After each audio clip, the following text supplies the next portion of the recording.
오늘부터 우리는 다시 창세기의 말씀을 듣습니다. 지난 1월부터 창세기 설교를 6번 정도 했는데요. 오늘 이제 7번째 시간으로 이어갑니다. 이 설교를 준비하면서 조금 부담이 되었던 것은 이 본문 때문에 하나님을 오해하면 어쩌나 하는 그런 생각 때문입니다. 우리는 실제로 하나님을 오해하는 경우가 상당히 많습니다.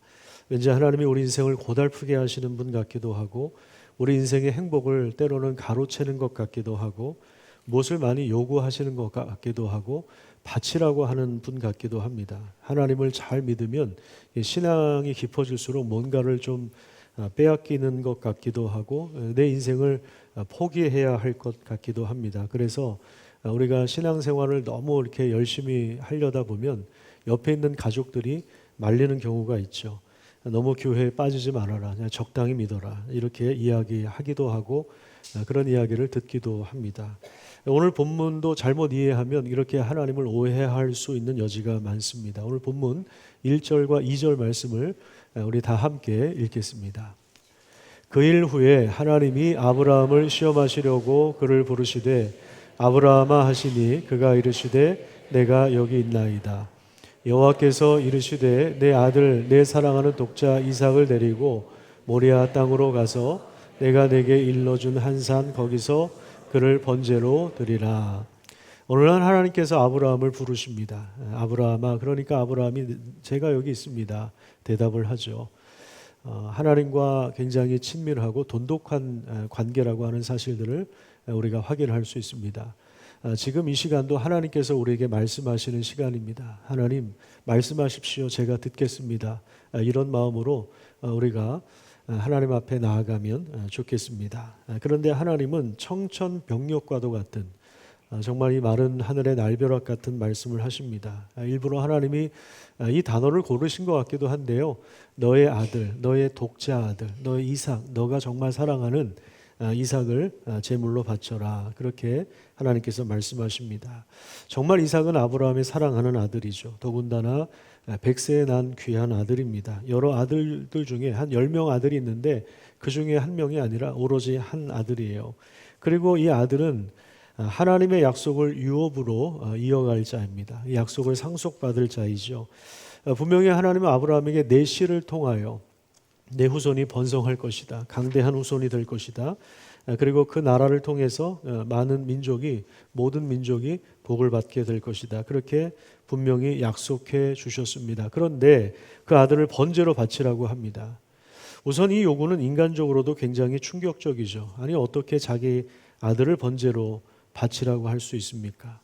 더군다나 인신제사는 하나님이 가장 혐오하는 범죄입니다. 레위기 18장 21절에 보면 너는 내 자녀들 중 누구라도 몰렉에게 주지 말며 내 하나님의 이름을 욕되게 하지 마라, 이렇게 말씀하십니다. 이 몰렉은 인신제사를 원했던 신이에요. 그래서 갓난아기를 산채로 그 제물에 바쳤던 그 가나안 민족이 그런 풍습을 했었는데, 하나님께서 이것을 강력하게 금하시면서 너는 그렇게 하지 말고 하나님의 이름을 욕되게 하지 말아라, 하나님이 이렇게 말씀하셨는데 어떻게 하나님이 금하신 것을 하나님이 요구하실 수 있습니까? 인간의 이성으로는 도대체 이걸 이해할 수 없는 그런 상황입니다.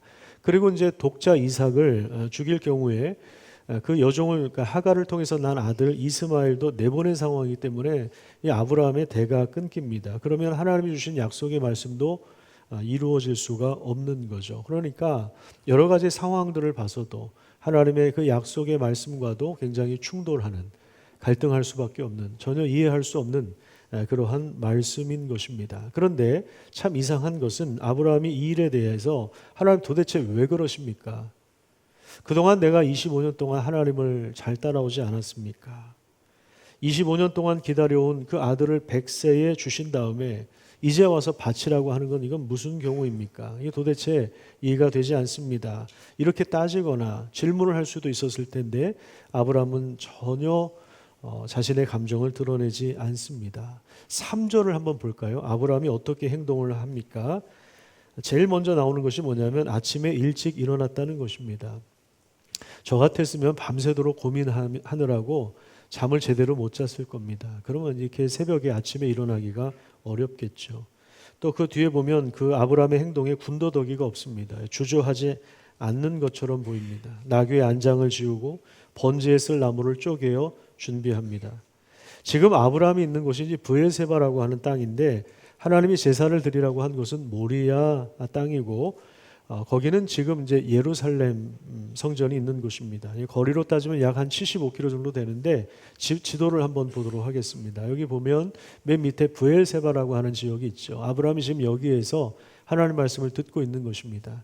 하나님께서 번제로 바치라고 한 땅은 모리아 땅인데 지금의 예루살렘을 말하는 것입니다. 중간쯤에 예루살렘 보이십니까? 그래서 밑에서 이제 올라가면 한 75km 정도 올라가야 되는데 걸어서는 한 3일 길이고 나귀를 타고 가면 한 이틀 정도 거리라고 합니다. 여기에 가서 이제 번제를 바치라. 근데 이제 이 모리아 땅 주변에는 산이 많아서 굳이 나무를 준비해 갈 필요가 없었다고 합니다. 더군다나 이 길은 오르막길이고요. 물도 부족하고 들짐승이나 강도의 위험을 감수하면서 가야 하는 길입니다. 근데 그럼에도 불구하고 아브라함이 굳이 나무를 준비해서 가는 이유는 번제를 드리려고 하는 굳건한 결심이 섰기 때문에 그렇습니다. 더군다나 아내한테도 알리지 않고 두 종에게만 이야기해서 사실 수백 명의 종들 가운데 2명의 종들만 데리고 갑니다. 그래서 3일 길을 걸어간 후에 아브라함이 눈을 들어서 그곳을 바라보죠. 자, 이쯤에서 이제 산으로 올라가기 전에 이 두 종에게 여기서 기다려라 그렇게 이야기합니다. 그 이유가 무엇이겠습니까? 종들이 자기 주인을 말릴 수도 있거든요. 주인님 이건 정말 아닌 것 같습니다. 도저히 이건 상식적으로 설명할 수가 없습니다. 이건 잘못된 것 같습니다. 만약에 이 종들이 방해할 수도 있기 때문에 그렇습니다. 아브라함은 종들에게 이런 이야기를 합니다. 내가 아이와 함께 저희 가서 예배하고 우리가 너에게로 돌아올 것이다. 이삭을 죽이고 나 혼자 돌아올 거야. 이렇게 이야기하는 것이 아니라 내가 아이와 함께 가서 예배하고 우리가, 그러니까 아브라함과 이삭이 같이 돌아올 것이다. 그렇게 아브라함이 이야기했는데요. 저는 어렸을 때 이 부분을 읽을 때마다 그냥 아브라함의 막연한 바람이 아니었나 저는 이렇게 생각을 했거든요. 그런데 이거는 막연한 바람, 그렇게 되었으면 좋겠다 희망사항을 이야기한 것이 아니라 실제로 아브라함이 이러한 믿음을 가지고 있었다는 것입니다. 히브리서 11장에 보면 이렇게 아브라함의 믿음을 해석하고 있습니다. 아브라함은 시험을 받을 때에 믿음으로 이삭을 바쳤으니. 무엇으로 바쳤다고요? 믿음으로 이삭을 바쳤다는 것입니다. 여러분, 이 자리에 우리가 예배를 드리고 있는데 믿음으로 예배를 드리시기를 간절히 축복합니다.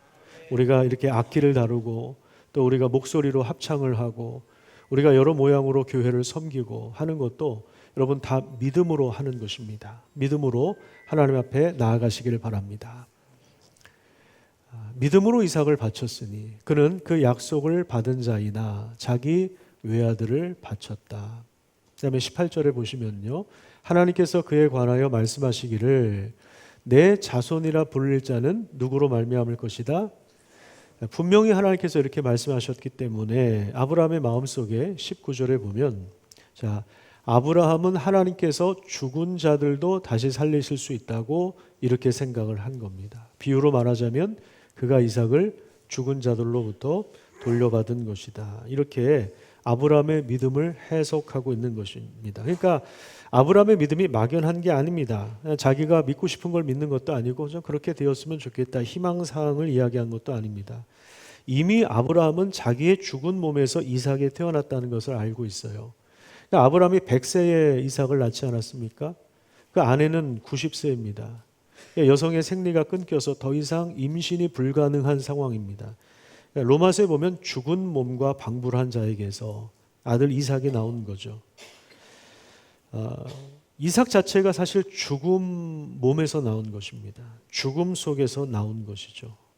그렇기 때문에 이삭이 죽어도 하나님은 다시 살릴 수 있다. 이런 믿음을 가진 것입니다. 이것이 바로 부활 신앙입니다. 참 놀랍죠? 아브라함이 이 부활 신앙을 가지고 있는 것입니다. 7절에 보면요. 이삭이 아버지와 가면서 질문을 합니다.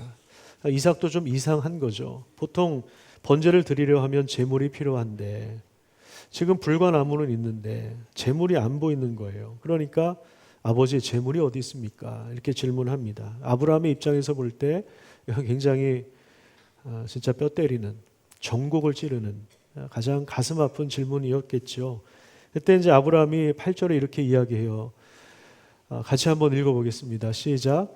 아브라함이 이르되 내 아들아 번제할 어린 양은 하나님이 자기를 위하여 친히 준비하시리라 하고, 그래요. 여러분 이것도 마찬가지입니다. 하나님이 친히 준비하시리라. 이것도 막연하게 희망상을 노래한 것이 아닙니다. 물론 구체적으로 아브라함이 하나님이 어떻게 하실지 다 알고 대답한 건 아니에요. 우리가 아무리 믿음이 좋아도 하나님이 어떻게 하실지 구체적으로 다 알 수가 없습니다. 이 모든 것을 다 알지는 못하지만 그래도 분명한 건 뭐냐면 하나님이 이 상황을 주관하고 계신다는 것입니다. 그래서 이 상황을 하나님 책임지실 거다. 이런 믿음을 갖고 있는 거죠. 하나님을 신뢰하고 있는 것입니다. 이것이 살아있는 믿음이고 이것이 행동하는 믿음입니다. 이 부모에게 이런 믿음이 있으면 이게 이제 자녀들도 이걸 알게 되거든요. 우리 부모가 정말 믿음으로 살아가는구나. 아니면 결정적인 순간에 우리 부모님이 그냥 자기 멋대로 하네. 이렇게 이 자녀들도 지금 이삭도 그렇잖아요. 지금 아브라함 입장에서 분명히 얘기해요. 하나님이 자기를 위하여 준비하실 거야. 이렇게 분명히 이야기하거든요. 정말 하나님을 신뢰한다는 것을 이삭도 알고 있는 것입니다. 그래서 아브라함은 이 믿음을 가지고 주저없이 제단을 쌓고 그리고 나무를 벌려놓습니다. 그리고 9절에 보면 이삭을 묶어요. 여러분 당시 이삭의 나이가 10대 후반에서 20대 초반 정도로 봅니다. 그러면 아브라함의 나이는 몇 세 정도 되겠습니까? 100세 났으니까 120 전후겠죠. 그럼 120살 된 아브라함의 힘이 세겠습니까? 아니면 20대 초반에 이삭이 힘이 더 세겠습니까? 이삭이 훨씬 더 힘이 세겠죠. 우리 엄마들이 아들들 키우다가 이 아들들 키우면 힘들잖아요. 말도 안 듣고 어렸을 때 혼내기도 하고 때리기도 하고 그러다가 오늘날 아들이 어머니 왜 그러십니까? 하고 두 손을 꽉 잡으면 그때는 이제 끝났구나. 이제 그런다고 하죠. 우리 어머니들이. 그런 것처럼 아버지 왜 그러세요? 하면서 아마 팔을 붙잡았으면 아브라함이 꼼짝도 못했을 겁니다. 아니면 도망갔거나, 그죠? 이삭이 도망갈 수도 있었고, 아버지 이렇게 저지할 수 있었는데, 그런데 여기 보면 이삭이 그냥 묶여요. 아브라함만 순종하는 것이 아니라 이삭도 순종하여 결박을 당하는 그런 모습을 우리가 보게 됩니다. 그 이후에 아브라함은 손을 내밀어 칼을 잡고 아들을 죽이려고 합니다. 여러분 여기까지 보면 하나님을 오해하기 딱 좋지 않습니까? 도대체 이해할 수 없는 하나님의 명령이 나옵니다. 어떤 목사들은 이 본문을 가지고 하나님께 바쳐야 된다. 하나님께 헌금을 많이 바쳐야 된다. 이렇게 설교하기도 합니다. 저도 그렇게 설교하고 싶은 마음이 가끔 들 때도 있습니다. 도대체 하나님 우리 정말 부담스럽게 뭘 바치라고 하는 분인가? 또 이 본문을 가지고 아들을 하나님께 바쳐야 된다. 목사를 만들어야 된다. 이렇게 주장하는 부모님들도 계셔서 이것 때문에 목사가 된 제 동기들도 있습니다. 저는 그래서 목사가 된 건 아닙니다. 전 제가 하고 싶어서 된 겁니다. 도대체 이거 이해할 수 없는 하나님의 명령입니다. 근데 여기에 또 아브라함이 순종을 하잖아요. 그런 걸 보면 아브라함의 신앙은 이건 도저히 따라가거나 넘볼 수 없는 이게 넘사벽이다. 그런 장벽처럼 느껴집니다. 그래서 우리가 이런 생각을 하는 거예요. 아브라함처럼 굳이 이렇게 믿음이 깊어질 필요가 있나? 그런 신앙의 수준으로 가기보다는 그냥 편안하게 그냥 평범하게 내가 믿고 싶은 대로 살자. 그렇게 사는 것이 훨씬 더 좋아 보이죠. 여러분 우리는 이 본문을 어떻게 해석해야 될까요? 하나님은 정말 우리에게 소중한 것, 가장 소중한 것을 바치라고 하는 분일까요? 하나님 우리의 행복을 빼앗아가는 분입니까? 오늘 본문을 해석하는 열쇠는 1절에 나옵니다. 1절에 보면 시험이라고 하는 단어가 나오죠. 하나님이 아브라함을 부르신 이유는 시험하기 위해서다 이렇게 말씀하고 있습니다. 여기서 시험이라고 하는 것은 합격과 불합격을 가르는 기준이 아닙니다. 여기서 말하는 시험은 바로 하나님의 흔드심입니다. 하나님이 흔드시는 그 과정을 시험이라고 하는 것입니다. 하나님이 때로는 우리 인생의 가장 귀한 것을 한번 흔드시는 것입니다. 그래서 우리의 믿음을 드러내시는 것입니다. 아브라함이 칼을 잡고 이삭을 죽이려고 할 때 하나님의 사자를 보내셔서 급하게 아브라함을 2번 부르십니다. 아브라함아 아브라함아 하면서 아주 급하게 아주 큰 소리로 아브라함을 부르셨습니다. 그리고 이렇게 말씀하십니다. 12절에 보면 그 아이에게 손을 대지 말아라. 그리고 그 아이에게 아무런 일도 하지 말아라. 내가 내 아들 내 독자까지도 내게 아끼지 않았으니 이제야 내가 하나님을 경외하는 줄 아노라. 여기 이제 시험의 목적이 나옵니다. 그것은 바로 하나님을 경외하는 것입니다. 하나님을 경외한다고 하는 것은 하나님을 하나님으로 인정하는 것이고 하나님을 최우선의 가치로 두고 하나님께 자기의 인생을 맡기는 태도를 말하는 것입니다. 그것이 하나님을 경외한다 이런 말입니다. 12절 마지막에 보면 내가 이제야 하나님을 경외하는 줄 아노라 라고 하니까 이것도 오해할 수 있는데요. 몰랐다가 아브라함의 행동을 보니까 야 이제 알겠다 내가 몰랐는데 네가 이렇게 하는 거 보니까 내가 이제 알겠어. 하나님 이렇게 말씀하셨을까요? 아니에요. 하나님 전능하신 분이잖아요. 하나님은 다 알고 계시잖아요.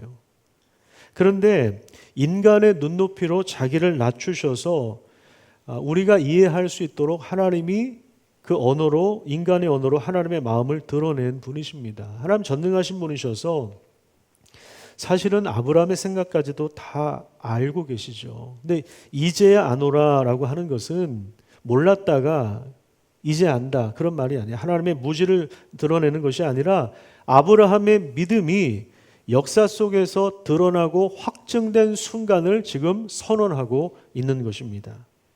하나님은 아브라함을 시험하면서 아브라함의 믿음을 드러내신 것입니다. 그 믿음을 연단하시고 그래서 앞으로도 하나님과의 관계가 더 돈독해지고 더 친밀해지도록 하나님께서 지금 역사하시는 것입니다. 그리고 그 뒤에 보면 어떤 이야기가 나옵니까? 하나님이 미리 준비한 수량이 있다는 것을 보여주십니다. 아브라함은 숯불에 걸려있는 아브라함은 이 수량을 가져다가 이삭을 대신하여 번제로 드립니다. 그리고 그 땅 이름을 뭐라고 불렀습니까? 바로 여호와 이레라고 불렀습니다. 이거는 하나님이 보셨다, 하나님이 준비하셨다 이런 뜻이에요. 하나님이 공급하신 것을 기념하는 그러한 말씀입니다. 14절 우리 다시 한번 볼까요? 거기 보면 아브라함이 그 땅 이름을 여호와 이레라 하였으므로 자 오늘날까지도 사람들이 뭐라고 이야기하냐면 여호와의 산에서 준비되리라. 그때부터 사람들이 여호와의 산에서 준비될 것이다. 이것을 기대하기 시작했다는 것입니다. 자, 그리고 그 뒤에 보면 하나님께서 아브라함에게 주신 복을 확증해 주시는 내용이 나오는데 우선 16절을 한번 보세요. 16절에 보면 자, 하나님이 누구를 가리켜 맹세를 하시죠? 내가 나를 가리켜 맹세한다. 왜 그럴까요? 하나님보다 더 큰 권위가 없기 때문에 그렇습니다. 하나님이 자기 이름을 걸고 맹세하시는데 17절에 보면 뭐라고 하시죠? 내가 아브라함에게 큰 복을 주고 아브라함의 씨 이삭이 크게 번성하여 하늘의 별과 같고 바닷가의 모래와 같게 할 것이다. 그리고 내 씨가 대적의 성문을 차지하리라. 이 대적의 성문을 차지한다라고 하는 것은 원수들로부터 승리를 얻는다 이런 말입니다. 또 너의 씨로 말미암아 그 아브라함의 후손으로 말미암아 천하 만민이 무엇을 받는다고요? 복을 받는다. 이는 너가 나의 말을 준행하였음이니라. 이렇게 말씀하십니다. 여러분 이 말씀은 지금 처음 주어진 말씀이 아니죠. 창세기 12장에 너는 너의 본토 친정 아비 집을 떠나라고 하실 때 그때 주어진 말씀인데 여기서 다시 확증하는 것입니다. 여러분 우리가 이 본문을 통해서 알 수 있는 건 뭐냐면 하나님은 때때로 우리 인생의 어려운 고난이나 또 여러 가지 고통을 허용하심으로 우리에게 질문하신다는 것입니다. 우리가 가장 사랑하는 것, 그것이 우리 자녀일 수도 있고요. 나의 명예일 수도 있고요. 나의 자존심일 수도 있고요. 내가 성공하고자 하는 욕망일 수도 있고요. 우리가 가장 아끼는 거 있잖아요. 그러니까 각자 그 마음속에 한번 생각해 보시죠. 여러분 가장 인생에 있어 소중하게 생각하는 게 뭐죠?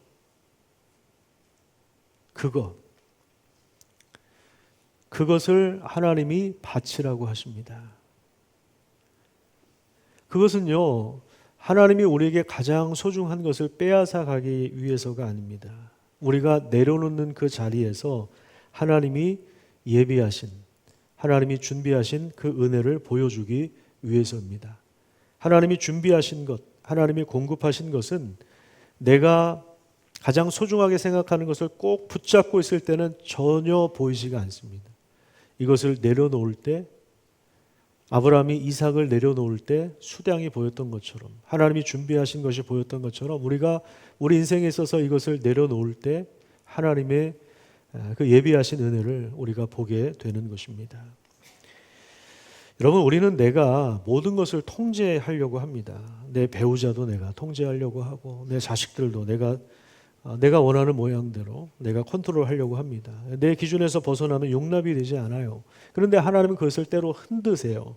이 과정을 통해서 하나님 우리가 이제 손을 좀 놓기를 원하십니다. 그래야 하나님이 거기에서 일하시기 때문에 그렇습니다. 아니에요. 하나님이 일하고 계시는데 우리가 손을 내려놓을 때 하나님이 일하심을 보게 되는 것입니다. 우리는 때로 말을 너무 많이 해서 하나님이 무슨 말씀을 하시는지 잘 듣지를 못합니다. 우리가 다른 사람하고 이야기할 때도 그렇잖아요. 우리가 제일 힘든 게 뭐냐면 경청인 것 같아요.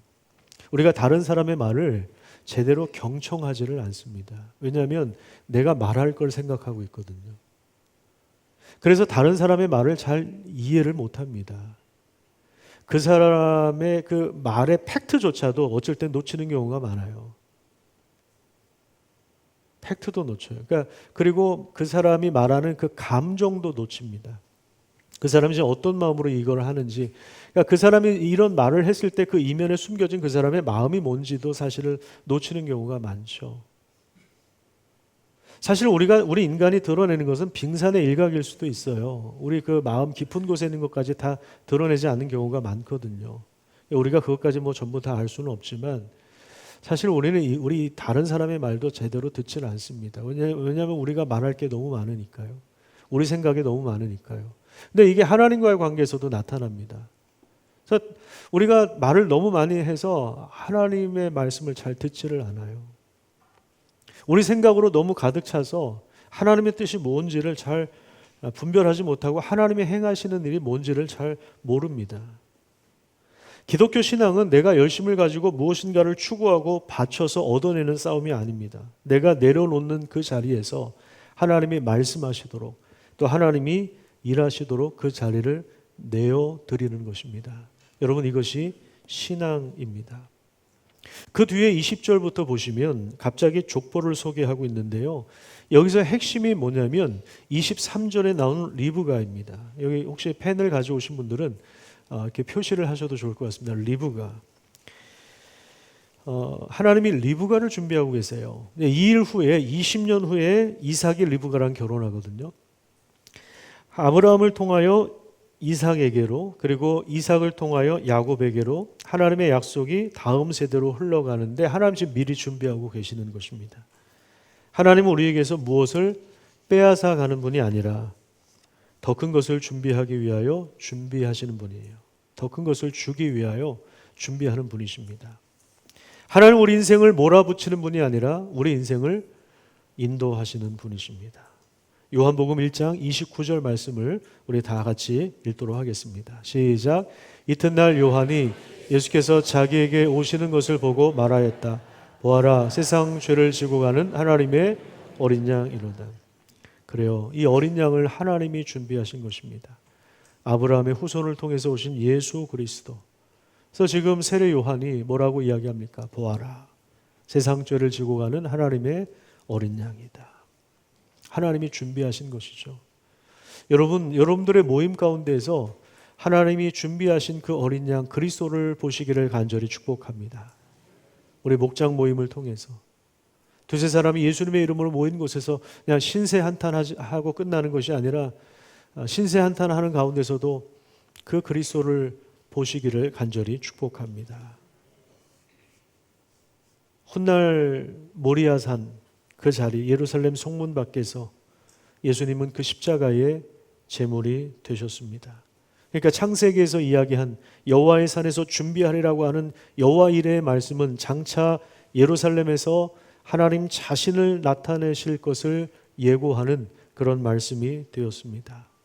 하나님은 자신의 아들을 우리에게 내어주신 것입니다.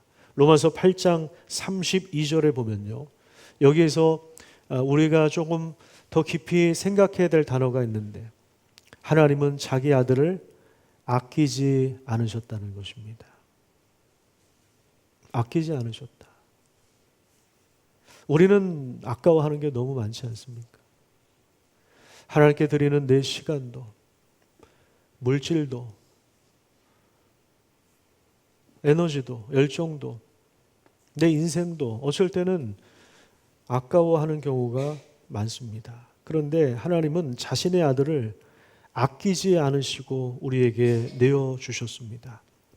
그리스도를 통하여 십자가 아래에서 교회를 세우시고, 교회를 통하여 지금도 말씀을 공급하심으로 원수에게서 승리를 취하시며 모든 대적하는 자들을 무너뜨리시고, 그리고 온 세상에 하나님의 복이 흘러가도록 지금도 하나님이 우리 가운데 역사하고 계시는 것입니다. 하나님은 자기 아들을 아끼지 않으시고 우리 모든 사람을 위하여 내어주셨다는 사실을 여러분 기억하시기를 간절히 축복합니다. 하나님이 하나님 자신을 우리에게 주셨는데 그분께서 어찌 아들과 함께 우리에게 은혜로 모든 것을 주시지 않겠느냐. 하나님 뭔가 부족해서 우리 헌금을 오늘 걷어가시는 분이 아닙니다. 하나님 뭔가 부족해서 우리의 인생을 사용하시는 분이 아니십니다. 하나님은 하나님이십니다. 하나님 오히려 우리에게 자신의 모든 것을 주셨습니다. 자신의 가장 사랑하는 아들을 내어주셨습니다. 여러분 자식하고 뭐하고 바꾸겠어요? 세상에 그 무엇과 여러분들 자식하고 바꾸시겠습니까? 제가 가끔 신방하면서 여쭤보거든요. 여러분들 그 사랑하는 아들, 사랑하는 딸, 삼성 회장이 에버랜드 통째로 준다면 바꿀 수 있으세요? 제가 가끔 물어보거든요. 여쭤보거든요. 근데 절대로 안 바꾼다고 하시는 분도 있고 약간 좀 고민하시는 분도 있어요. 절대로 못 바꾸죠. 어떻게 바꿉니까? 그 돈으로 환산할 수 있습니까? 에버랜드를 돈으로 환산하면 얼마나 될까요? 근데 여러분 돈으로 환산할 수 있습니까? 자기 자식을?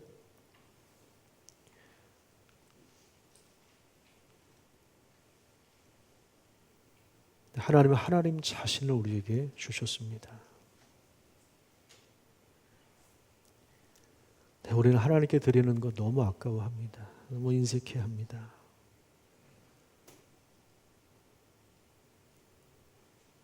하나님 너무하신 분이네 하는 오해를 하죠. 여러분 아브라함은 이 죽은 자 가운데서 도로 이삭을 돌려받음으로 죽음도 하나님의 약속을 무너뜨릴 수 없다는 확신을 얻게 되었습니다. 하나님은 우리 시대에 이것을 예수 그리스도의 죽으심과 부활로 드러내셨습니다. 하나님 이렇게 멋있는 분입니다. 여러분 만약에 물론 우리가 아직 신앙이 어리면 하나님께 뭔가를 드리는 게 부담스러울 수 있지만 여러분 만약에 우리가 하나님께 무엇인가를 드릴 수 있다면 그것은 조건적인 것이 아니죠. 하나님이 이미 우리에게 주신 은혜에 화답하는 것입니다. 그래서 우리가 가장 사랑하는 것도 우리 인생의 가장 귀한 것도 그래서 우리 인생의 전부도 하나님 받으시기에 합당하신 분인 것입니다. 우리가 볼 때 저 아프리카로 선교하러 나가신 분들 보면 넘사벽이죠. 이건 넘사벽인 것 같아요. 그런데 그분은 그게 기뻐서 하는 거예요. 억지로 끌려가는 것이 아닙니다. 하나님께 자신의 가장 귀한 인생을 드리는 것입니다. 하나님의 은혜를 깨달으면 우리도 그 자리에 갈 수가 있는 것입니다. 사실 하나님은 우리 인생 전부를 받으시기에 합당한 분이십니다. 우리가 하나님께 뭘 바치는 게 아니고요. 하나님께서 우리에게 무엇인가를 준비하셨습니다. 여러분 그 은혜를 발견하시고 그 은혜에 화답하는 그런 삶을 살아가시기를 간절히 축복합니다.